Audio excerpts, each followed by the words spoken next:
What's up? So just coming out of a restaurant about 10 minutes ago, walked into the parking lot, and I was like, dang, don't even feel like we in Mexico.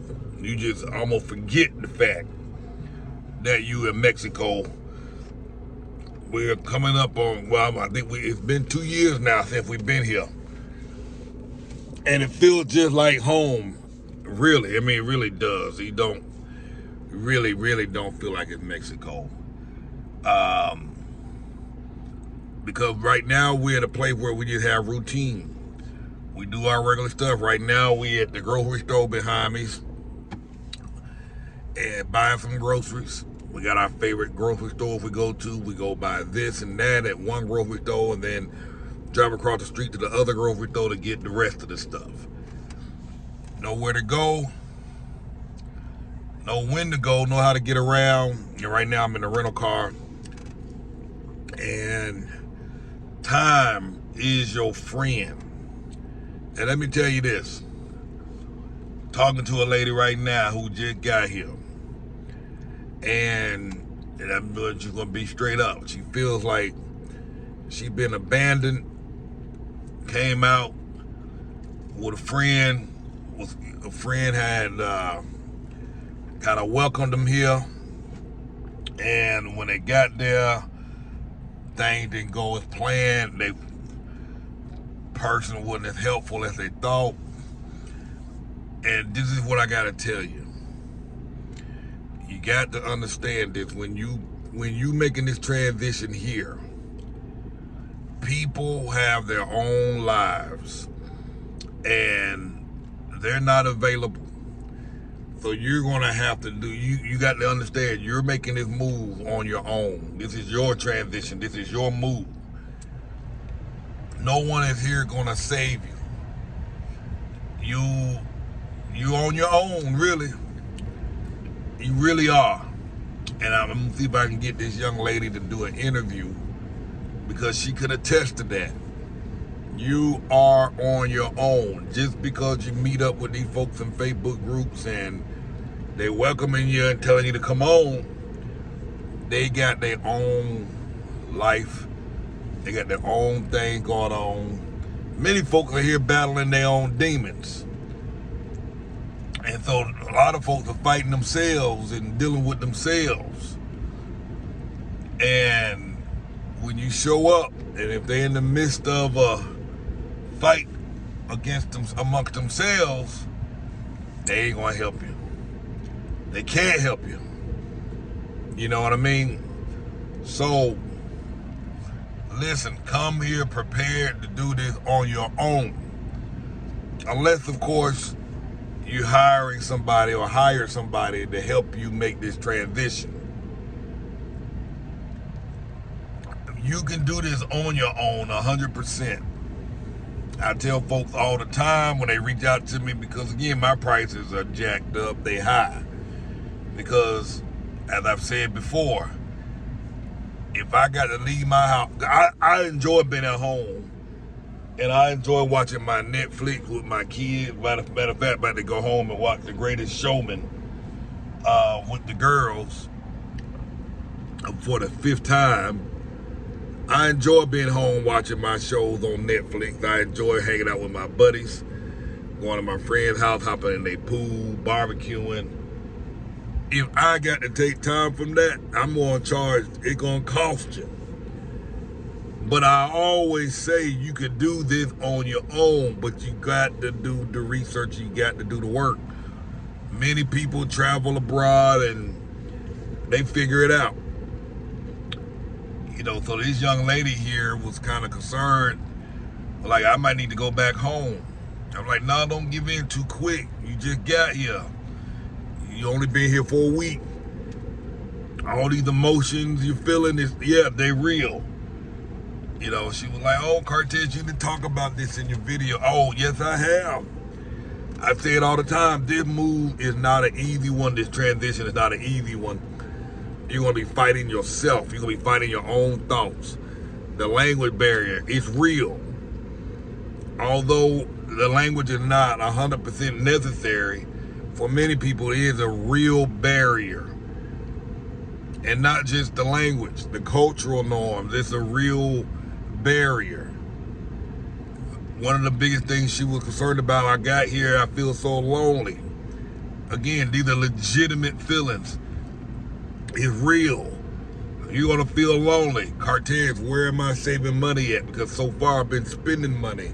It's costing me a whole lot more to be here. When do these savings come in? Or these savings come in once you, one, find a permanent place. Two, start getting the routine and start getting settled down. Three, most folks, when they first get here, what they going to do? They going to go out to eat and hang out. We did it for about 3 months. Went out, hung out, and did all kinds of stuff. Just kind of hung out and did everything. Spent going out to eat 2 times a day. That's what we did, and that's what most people are going to do. You know what I mean? So you don't see this. And then when you go out, especially when you're here by yourself, the first place you can go out to are things that are familiar to you. The familiar looking restaurants, or the restaurants that look like home. Problem is, they cost too doggone much. So you're going to be spending U.S. prices. Went to Fridays. All the prices seem like Fridays is more expensive here than the Fridays in the States. You go to TGI on Fridays, you're going to pay. Go to Burger King, it's going to cost you. Number one, easily cost you $10 out here.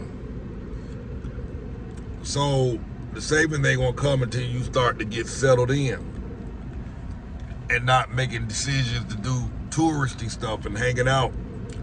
And again, everybody do it. I did it. It took about 3 months for me to rein in our spending before we really started to see the savings. Because like I said, we were going out every day to eat. Who wants to cook when you can go out to eat? Especially when in your mind the prices are more affordable. So you're like, oh, let me go eat every day. But problem is you don't know where to go eat. So you end up at these places where it costs a bundle.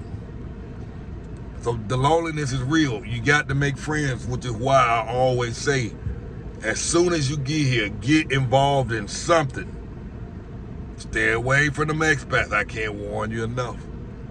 Got my own little drama going on right now, fooling around with these expats. You know what I'm saying? People are, they appear to be one thing and they turn to be another. I'm just learning some new things myself. I know better, but I didn't even heed my own advice. Now I done shared stuff with somebody and some folks, and they got, and confidence and trust. Now they got all my stuff all out in the streets. You know what I mean? So you got to be mindful of that. Make local friends. Get involved in activities where you can meet locals. Meet people that you can hang with. If your kid's into martial art, put them in karate. My daughter now, she decided she wants to learn how to sew. So she's in sewing classes. Making bathing suits, making shirts, making dresses. Find something to put them in. And you as an adult, find something for yourself. What are your hobbies? What are your interests? What have you always wanted to learn? Come in and get in ASAP. Get in quick. Do not wait. As I'm talking to this young lady, the number one thing, she messaged me today. And again, I'm using this information just to give y'all feedback. I'm not going to identify anybody or even hint as to who they are. Like Cartez, today I want to go out exploring some things. What should I explore? No. The only thing you should be exploring is finding a place to live. That's your number one priority. You got to get that done.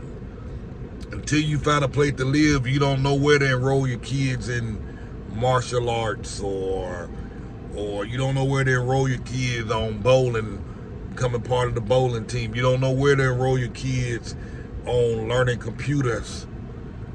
You got to have a home. You got to know where you're going to be. You're not going to know where to go eat and hang out at, because a lot of this stuff you can do in your own neighborhood and save money. Finding a home is your number one priority. Don't try and hang out with other folks. Don't be trying to go to meetups. Get that done. Because the longer you're in a hotel, the longer you're in the Airbnb, the more it's going to cost you. They're going to take out of your budget quickly. And until you get that home, it's just going to be a challenge to get anything else right. It's going to be a challenge to develop a routine. All of that's important.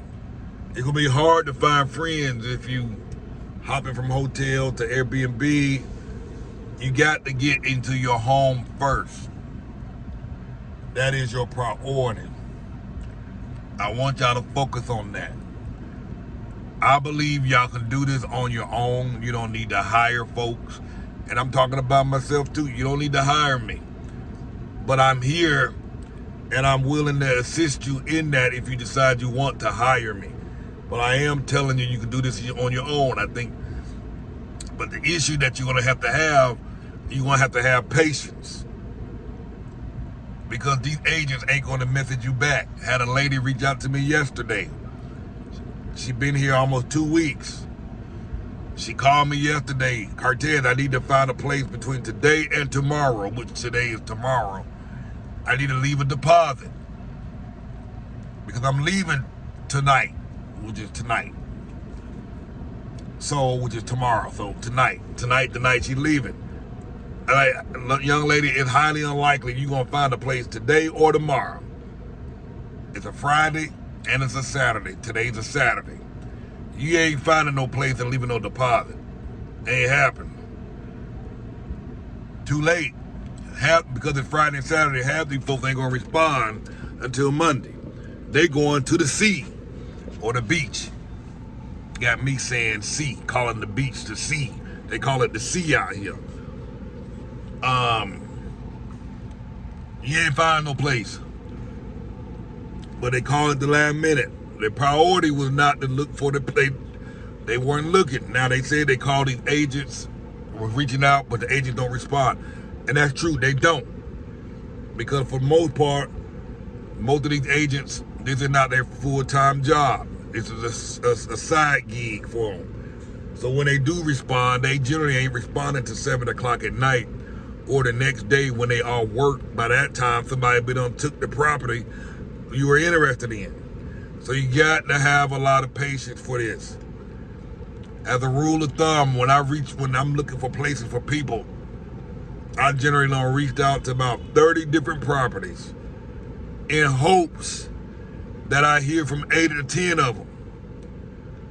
And out of the 10 that I hear, half the properties are gone by the time they respond back.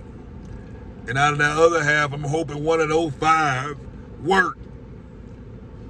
So unless you done reached out to 20 or 30 folk, you ain't did nothing. Because most of them ain't going to respond, and most of the listeners that you reply to and get a response back are already taken. They just ain't remove them off the internet yet. So, again, you could do this. You just got to have the patience. You got to be looking daily, multiple times a day, because listings go up all times of the day, throughout the day. What ain't there now, you go back and do a search for the same specifics, it'll be there at 7 o'clock tonight. You want to be the first one on it. Be prepared to leave a deposit immediately. So if you need assistance with that, there are people out here like myself, there are other people out here, but it's gonna cost. I'm not cheap. It's not because I'm trying to jack prices up and take advantage of folks. No. I'm saying if I'm going to do it, this is what makes it valuable enough for me to get my lazy behind up off my bed and away from my Netflix and away from my family. This is what I charge to come out there and do it. I'm only trying to do 1 or 2 of these a month. Hopefully, I hope to get to a place where I don't have to do none. You know, but I do it because I enjoy it. But it is work. Most of the time when I hook up with folks, I don't get home till 11 o'clock at night. every night for about a week. Why? Because we're going back and forth, riding around, looking at stuff. You like, somebody might like this, they won't like that. Then we got to go back and look at this or go look at that. The agents are called at the last minute. Yes, I'm available. I can show this to you. And it's like, you know, so we're all over the place. We're riding down the road, we might see something on the street, we call to find out about it. The agent let us know, okay, I can show it to you at 8 o'clock. You know what I mean? So if you're gonna do this on your own, just know that whatever relationships you made online before you got here, much of them ain't gonna help you. Not because they're bad people, but because life is going on with them. They got a life. People generally are friendly in the forums, but one thing they don't have is the time and the patience to help you find a place. Not their job. This is your move. This is your transition. You got to put in the work. You got to want it. I just want to put that in your ear. The expectation that these folks are going to help you is very slim to none. They ain't. That's just all I wanted to share with you today. MoveAbroadandThrive.com, www.moveabroadandthrive.com. Your free resources on our website. Thank you.